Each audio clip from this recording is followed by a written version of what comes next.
बिस्मिल्लाहिर्रहमानिर्रहीम अस्सलाम वालेकुम एवरीवन। उम्मीद है आप सब खैरियत से होंगे। हमने फर्स्ट ईयर का चैप्टर स्टार्ट किया हुआ है बायो एनर्जेटिक्स। हमने जो है वो इसके लास्ट 2 लेक्चर्स देखे, जिसमें फ़र्स्ट ऑफ़ ऑल हमने इसका इंट्रोडक्शन देखा बायो एनर्जेटिक्स का। देन हमने नेक्स्ट लेक्चर में फ़ोटोसिंथेसिस को डिस्कस किया। आज जो हम डिस्कस करने जा रहे हैं that is very interesting topic. पहले जो है वो हम लास्ट टॉपिक का एक पॉइंट रह गया था, कंपनसेशन पॉइंट, उसको डिस्कस करेंगे कि कंपनसेशन पॉइंट क्या होता है। होप सो आप लोगों को लेक्चर समझ आ रहे होंगे, ठीक है। और कोई भी क्वेश्चन हो तो आप कमेंट सेक्शन में पूछ सकते हैं। कंपनसेशन पॉइंट की बात करें तो हमारे पास जो कंपनसेशन पॉइंट है ये at dawn and dusk, dawn and dusk यानी जब ऐसी जो है वो पॉइंट होता है ये जब ना ज़्यादा रोशनी होती है, ठीक है, लाइट भी ज़्यादा नहीं होती और ना ही ज़्यादा क्या होता है, अंधेरा होता है, ठीक है। यानी असर के बाद का जो टाइम होता है एट डाउन एंड डस्क, जब जो है वो ना ज़्यादा रोशनी होती है और ना ही अंधेरा होता है, तब क्या होता है कि हमारे पास जो ना ज़्यादा कार्बन डाइऑक्साइड रिलीज़ हो रही होती है और ना ही ऑक्सीजन ज़्यादा रिलीज़ हो रही होती है। तो हम इस पॉइंट को क्या कहते हैं, कंपनसेशन पॉइंट कहते हैं। वो किस तरह, इसकी डेफिनेशन देखें।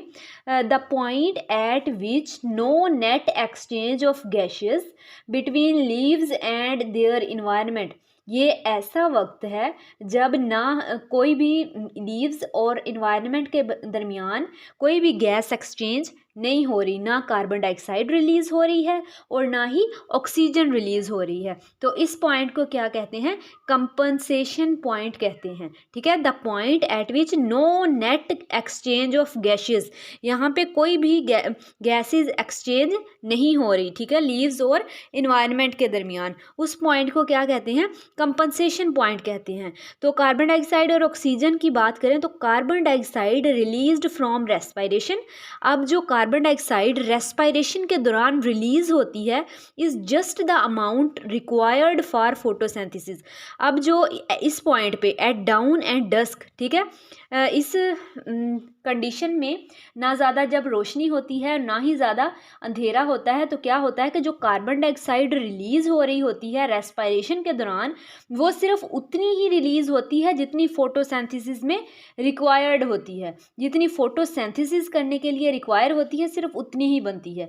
और जो ऑक्सीजन रिलीज़ होती है फ्रॉम फोटोसिंथेसिस, फोटोसिंथेसिस के अमल से जो ऑक्सीजन रिलीज़ होती है is just the amount required for respiration, वो सिर्फ उतनी ही बनती है जितनी रेस्पिरेशन के लिए ज़रूरत होती है, ठीक है। तो इस तरह से जो है वो जो कार्बन डाइऑक्साइड बनती है वो फोटोसिंथेसिस में यूज़ हो जाती है, उतनी ही बनती है, और जो ऑक्सीजन रिलीज़ होती है वो रेस्पिरेशन में यूज़ हो जाती है, वो भी उतनी ही बनती है। तो इस पॉइंट को क्या कहते हैं, जहाँ कोई भी नेट एक्सचेंज, कोई भी जो है वो हमारे पास कार्बन डाइऑक्साइड भी रिलीज़ नहीं हो रही ज़्यादा और ना ही ऑक्सीजन, तो इस पॉइंट को कहते हैं कंपनसेशन पॉइंट, ठीक है।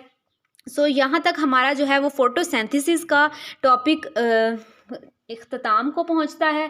और नेक्स्ट जो टॉपिक है वो है वाटर एंड फोटोसिंथेसिस। ये भी बहुत इंटरेस्टिंग टॉपिक है। इसमें हमारे पास जो है वो 1930 में, ठीक है, 1930 में वेन नील एक साइंटिस्ट था जिसने प्रपोज्ड हाइपोथेसिस, उसने एक हाइपोथेसिस दिया, ठीक है। हाइपोथेसिस अब क्या था कि water is a source of oxygen, कि जो हमारे पास ऑक्सीजन है उसका सोर्स क्या है, वाटर है। यानी ये हम फोटोसिंथेसिस की इक्वेशन देखें, 6CO2 + 6H2O, इससे हमारे पास ग्लूकोज बन रहा है और ऑक्सीजन रिलीज हो रही है। तो ये जो ऑक्सीजन है, ये जो ऑक्सीजन है 6CO2, अब इसका बता रहे हैं कि ये कहाँ से आती है।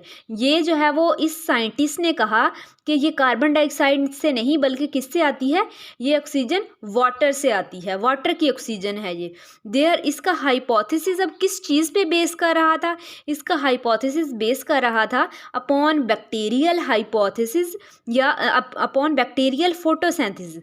बैक्टीरिया की फोटोसिंथेसिस के ऊपर इसका हाइपोथेसिस क्या कर रहा था, बेस कर रहा था। बैक्टीरिया में जिस तरह फोटोसिंथेसिस हो रही थी उसी तरह उसी की बेस पे उन्होंने इस को जो है वो हाइपोथेसिस पेश किया जिसमें बताया कि वाटर जो है वो सोर्स है किसका, ऑक्सीजन का।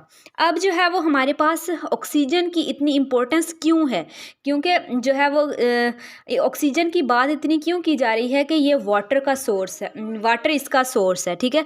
अब हम इम्पोर्टेंस देखें ऑक्सीजन की, तो ऑक्सीजन जो होती है वो उसकी ज़रूरत होती है एरोबिक रेस्पिरेशन के लिए, यानी बहुत से ज़्यादा जो है वो एरोबिक रेस्पिरेशन इसके ज़रिए से सांस लेते हैं, ठीक है।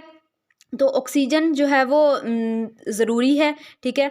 और it also needs for obtaining energy, ठीक है। ये जो है वो एनर्जी के लिए भी ज़रूरी है, ठीक है, एनर्जी हासिल करने के लिए। तो ये एरोबिक रेस्पिरेशन के लिए भी ज़रूरी है, ठीक है। और किसके लिए, ऑब्टेनिंग एनर्जी हासिल करने के लिए भी ज़रूरी है।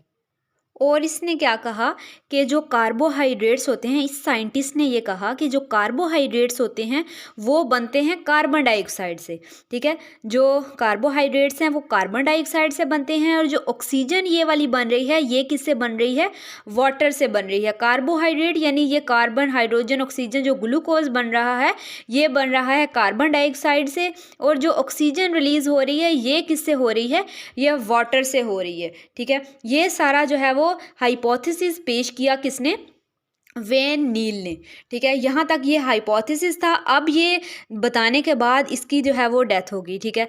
इसके बाद जो है वो कुछ सालों के बाद फर्दर जो है वो इस पे स्टडीज़ हुई, ठीक है। सो आज जो है वो आज के लेक्चर में हम यहाँ तक पढ़ेंगे, जो फर्दर स्टडीज़ इस पे हुई वो हम इंशाल्लाह नेक्स्ट लेक्चर में डिस्कस करेंगे। होप सो आप लोगों को समझ आ गई होगी। अल्लाह हाफिज़।